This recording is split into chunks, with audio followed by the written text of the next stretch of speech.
राम सोयरे हो आम्ही आल्या बघा मुंबईला आरक्षण घेण्यासाठी.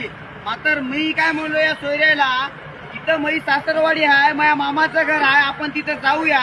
तिथं मामा खायची हगायची आणि आंघोळीची सगळी सोय करते म्हणलो. देवेंद्र फडणवीस मामा होय. आता काय करता सोयरे हो, माझ्या मामाचा काय पत्ताच लागणार आलाय.